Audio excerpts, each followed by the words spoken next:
Okay, one of the things that when I was a young aspiring pool player growing up is to see that Bill was not only a pool player, but he was a gambler.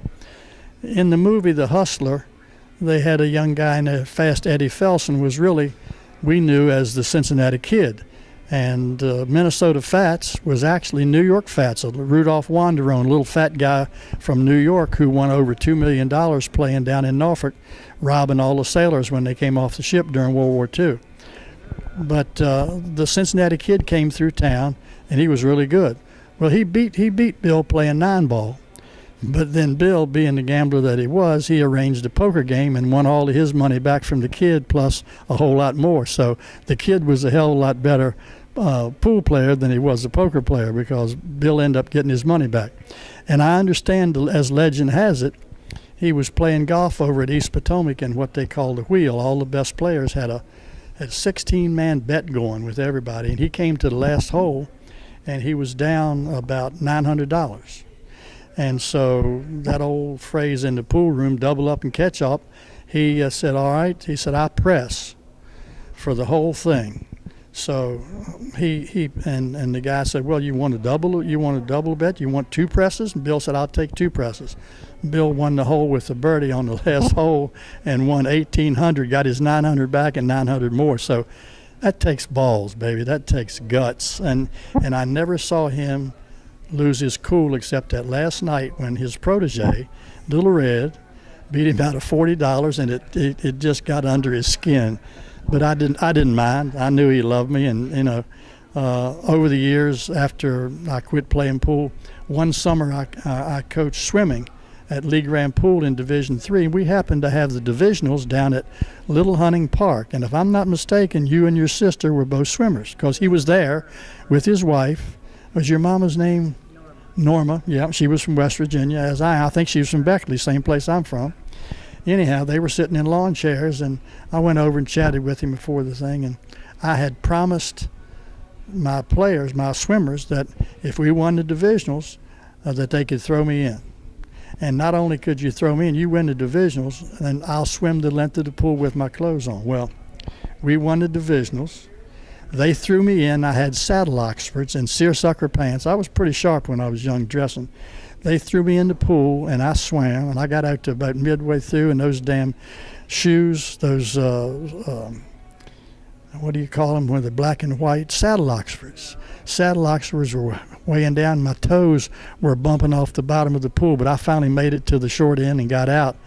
And I looked over there, and Bill was just laughing his head off. He thought that was the funniest damn thing, that here I'm a pool player, and I end up in the pool having to swim the whole length of the pool with my clothes on. But I remember, yeah, and I remember one of the first times I was starting to tell you about, I heard Woodbridge say, Weenie Beenie. And so that's the first time I ever saw him, and they said, who is Weenie Beenie? I said, he's the guy that owns all those little Weenie Beanie stands. Well, I didn't know that up to that point, but Carl, his brother, and Lita lived in my neighborhood, and when I was their paper boy, I delivered their paper in Jefferson Manor. Little duplex houses cost $11,200, brand new, but they lived right down the street from me. Anyhow, Bill. I think that was our first house, too. Yeah, could have been. Right. Yeah. But I remember one night, Bill was playing, and I don't remember who it was.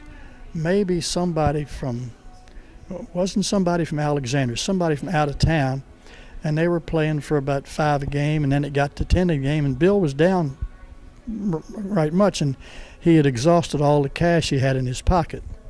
I know Carl wouldn't want to hear this story, but they said, give me 20 minutes, I'll be back. So he came back in about 20 minutes, and I was just watching, and he came in, and I remember it was on the second table, and he had a bag full of money, and all 20s and 50s, and he took the bag and shook the bag and emptied all the money out on the table, and he said, now let's play for 20 a game.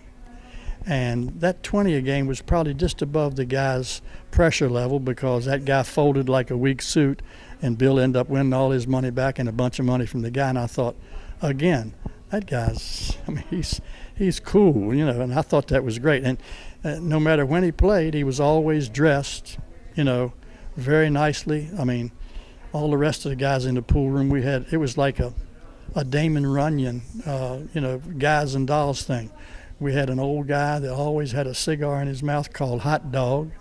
We had a guy called Duck. We had a guy called the Painter. We had a guy called Bulldeo. We had a little guy about 3 feet 6 inches tall, maybe 4 feet.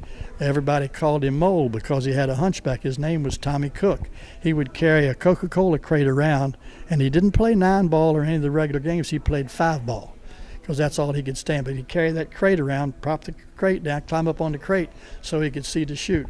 But we had a bunch of characters. I mean, we had Big Bill and Duck Porter. It was like, I'll say, like a Damon Runyon cast of characters. But there was a guy named Cecil. We always thought he was, I know he wasn't gay because that wasn't even a term we used in, but he always wore suspenders. And he must have worked somewhere around there. He had curly hair, fairly nice looking guy, but he always wore suspenders. Nobody was wearing suspenders at that time. He'd always wear a white shirt with no tie and suspenders and a pair of slacks, and they were always hiked up above his belly button, so we thought he was kind of, you know, fairy looking. Anyhow, I came in one day and he and Bill were in a 9-ball game, and Cecil was a pretty good player. And so they're playing for 5 a game, and the thing is, the police department's right around the corner on Fairfax Street, so you can't just throw money down on the table because gambling is illegal. So the modus operandi was to put the money that you lost. If playing for 5, you put 5 in the corner pocket. So Bill won the game, was getting ready to break, and he looked in both pockets and said, "Cecil, you didn't pay me." Cecil says, "I put the money in the pocket." Bill looked, said, "There's no money in this pocket." So Cecil apparently was out of money. And we call that throwing a package, you know, like when you lose the last game, you just have to owe you one. So Cecil didn't, you know, he said, "Are you calling me a liar?" And Bill said, "I'm not calling you a liar, but there's no money in the pocket." And so Cecil said, "You're calling me a liar." And he starts around the table, I mean, in a very aggressive pose, and headed straight for Bill. And I said, "Uh-oh, we're going to have a fight right here." Well, there's no fight because as he came around the corner of the table, Bill switched the small end of the cue stick to the big end of the cue stick and hit him right in the side of the head, knocked him down, knocked him cold. And Bill, he didn't stay there or anything. He just walked over, put his cue stick in the rack, didn't say a word to anybody, and just walked out. It took him about 3 or 4 minutes to revive Cecil. He didn't know what had hit him. They got him up and got him some water, and he left. I never saw Cecil again. I think he stopped playing pool after that. But that was, like I say, it was cool. Bill didn't get in a fight with the guy. He just took the end of the cue stick and hit him right in the side of the head before he got a chance to draw his fist back and knocked him dead cold. So, and I'm quite sure that Cecil didn't pay him, that he was out of money, and that Bill was in the right.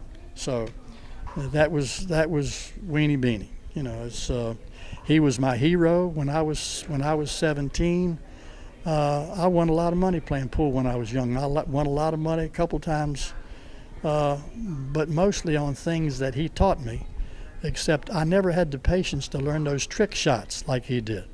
Let's break right there.